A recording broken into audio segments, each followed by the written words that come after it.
అదే RTV app వార్తల్ని క్షణాల్లో చదివే అవకాశం ఉంటుంది. ఒక న్యూస్ పేపర్, ఒక టెలివిజన్ ఛానల్ మీ చేతుల్లో ఎప్పుడూ ఉంటాయి. వాతావరణంలో మార్పులు ఏర్పడుతుండడంతో విష జ్వరాలు ప్రబలుతున్నాయి. డెంగ్యూ, మలేరియా, టైఫాయిడ్ లాంటి జ్వరాలు వస్తున్నటువంటి నేపథ్యంలో పేషెంట్లంతా కూడా పెద్ద ఎత్తున ఆసుపత్రుల వైపుకు వస్తున్నటువంటి పరిస్థితి.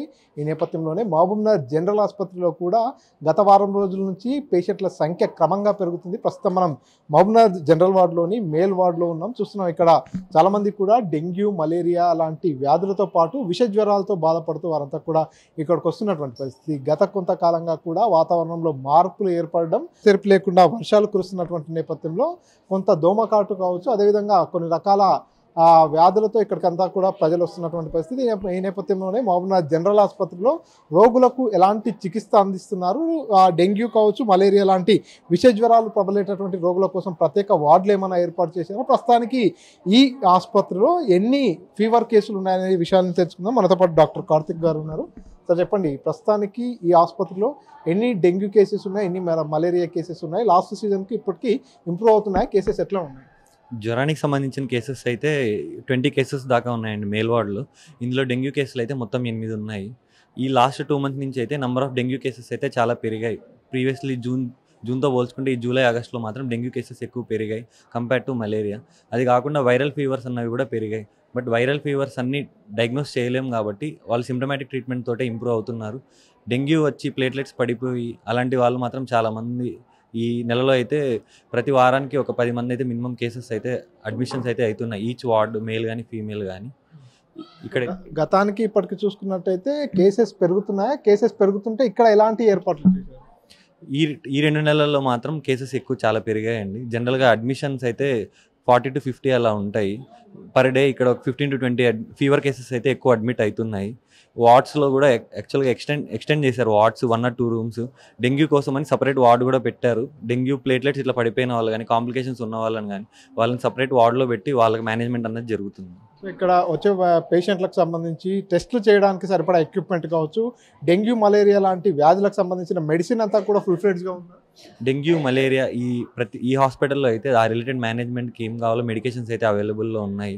డెంగ్యూకి సంబంధించి అయితే జనరల్గా అవి యాంటీబయాటిక్స్ కంటే మనం ప్లేట్లెట్స్ ఎక్కించుకోవడం కానీ, ప్లేట్లెట్స్ పడిపోతే ఫ్లూయిడ్ మేనేజ్మెంట్ కానీ దాని ద్వారా ఇంప్రూవ్ అవుతారు. మలేరియా అయితే సపరేట్ ప్లాస్మోడియం, ఫాల్సిపెరమా, వైవాక్స్, ఆ రిలేటెడ్ లారినిట్ అనే ఇంజెక్షన్ కానీ ఇవన్నీ మన దగ్గర అవైలబిలిటీలో ఉన్నాయి. కాంప్లికేటెడ్ కేసెస్ కూడా ఇక్కడ అడ్మిట్ అయ్యి డిశ్చార్జ్ అయిన వాళ్ళు కూడా ఉన్నారు. సో ఇప్పుడు పూర్తిగా విష జ్వరాలు ప్రబలడంతో ప్రాణాల స్థితిలో కూడా కొంతమంది పేషెంట్లు ఉంటారు. సో అలాంటి విష జ్వరాలు మనకు రాకుండా ఉండాలంటే ఎలాంటి జాగ్రత్తలు తీసుకోవాలి?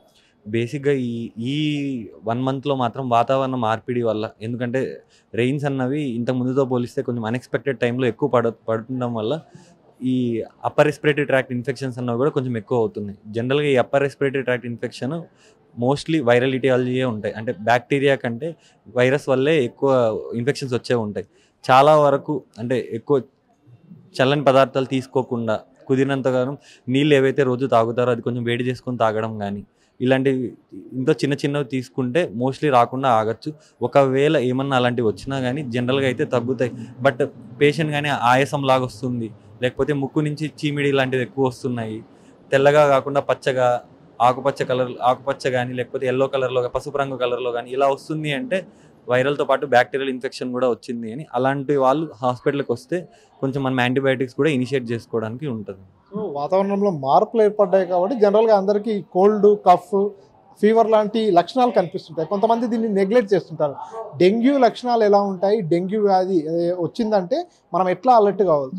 యాక్చువల్గా డెంగ్యూ జ్వరం అన్నది నార్మల్ ఫీవర్ లాగానే ప్రజెంట్ అవుతుంది. కాకపోతే వేరే దాంతో పోలిస్తే డెంగ్యూలో ఎక్కువ బాడీ పెయిన్స్ అన్నవి ఎక్కువ ఉంటాయి అన్నమాట. బ్యాక్ పెయిన్ కానీ, జాయింట్ పెయిన్స్ కానీ ఇవన్నీ ఎక్కువ ఉంటాయి. కాంప్లికేషన్స్ అన్నవి ఫీవర్ స్టార్ట్ అయ్యి బాడీ పెయిన్స్ ఉన్నప్పుడు చాలామందికి ప్లేట్లెట్స్ అవన్నీ కూడా నార్మలే ఉంటాయి. కానీ ఒక 5-6 days తర్వాత ఫీవర్ తగ్గిండొచ్చు, కానీ పేషెంట్కి ఏమవుతుందంటే అలసటతో మన అలాగే ఉంటుంది, పని చేసుకోలేకపోవడం కానీ. అలాంటి టైంలో పేషెంట్కి సిబిపి అంటే రక్త కణాలు ఎలా ఉన్నాయో చేపిస్తే ప్లేట్లెట్స్ పడిపోయి ఉంటాయి అన్నమాట. అలాంటి టైంలో మనం కొంచెం జాగ్రత్తగా ఉండాలి. ఇలా ప్లేట్లెట్స్ పడిపోయిన వాళ్ళు కొంచెం మూత్రం ఎరుపు రంగులో రావడం కానీ, ఒంటి మీద చుక్కలుగా ఏర్పడటం కానీ, చర్మం పట్టుకుంటే ఎర్రగా తిరగడం కానీ, ఒంటి మీద ర్యాషెస్ రావడం కానీ ఇవన్నీ డెంగ్యూ ప్లేట్లెట్స్ తగ్గిపోవడం వల్ల ఉన్న కాంప్లికేషన్. కొంతమందికి మాత్రం డెంగ్యూ ఫీవర్ వచ్చిన తర్వాత కొంచెం మత్తిమితం తగ్గడం కానీ ఇలా ఉన్నప్పుడు ఏంటంటే అది బ్రెయిన్ కూడా ఎన్సెఫలైటిస్ అంటారు, ఎన్సెఫలైటిస్ కూడా ఉన్నట్లు అనమాట. కాంప్లికేషన్స్ పరంగా అయితే ఇవైతే మనం పేషెంట్లు గమనించినప్పుడు జాగ్రత్తగా ఉండాలి. సో ఇది దాదాపుగా గత 2 నెలల నుంచి కూడా విష జ్వరాలు ప్రబలుతున్న వారి సంఖ్య పెరుగుతుంది. జ్వరాల బారిన పడినటువంటి పేషెంట్లంతా ఇక్కడికి వస్తున్నారు. డెంగ్యూ, మలేరియా, టైఫాయిడ్తో పాటు ఇతర విష జ్వరాల బారిన పడినటువంటి పేషెంట్స్ అంతా కూడా ఇక్కడికి వస్తున్నారు. వచ్చేటటువంటి పేషెంట్స్కు అన్ని రకాల టెస్టులు చేసేటటువంటి ఎక్విప్మెంట్ కావచ్చు, మందులు కూడా సరిపడా ఉంచాము. డెంగ్యూ కోసం ప్రత్యేక వార్డును కూడా ఏర్పాటు చేశాం కాబట్టి ఇక్కడికి వచ్చేటటువంటి రోగులకు ఎలాంటి అసౌకర్యాలు కలగకుండా చర్యలు తీసుకుంటున్నాము. వాతావరణంలో మార్పులు ఏర్పడుతున్నాయి కాబట్టి ప్రజలు కూడా తగు జాగ్రత్తలు తీసుకున్నట్టయితే ఈ విష జ్వరాల బారిన పడకుండా ఉండేందుకు అవకాశం ఉంటుందంటూ డాక్టర్ కార్తిక్ తెలియజేస్తున్నారు. కెమెరా పర్సన్ నర్సింగ్రెడ్డితో మణికంఠ, RTV, మహబూబ్ నగర్. తెలుగులో న్యూస్ కి ఫాస్టెస్ట్ యాప్ ఇప్పుడు టోటల్లీ న్యూ అవతార్లో జస్ట్ 5 సెకండ్స్ లో కంప్లీట్ న్యూస్. సోషల్ మీడియాలో ట్రెండ్స్ కి one stop solution. Live TV app voice search option తో ఇప్పుడే డౌన్లోడ్ చేయండి లేదా అప్డేట్ అయిపోండి. యాప్ లింక్ డిస్క్రిప్షన్ లో ఉంది.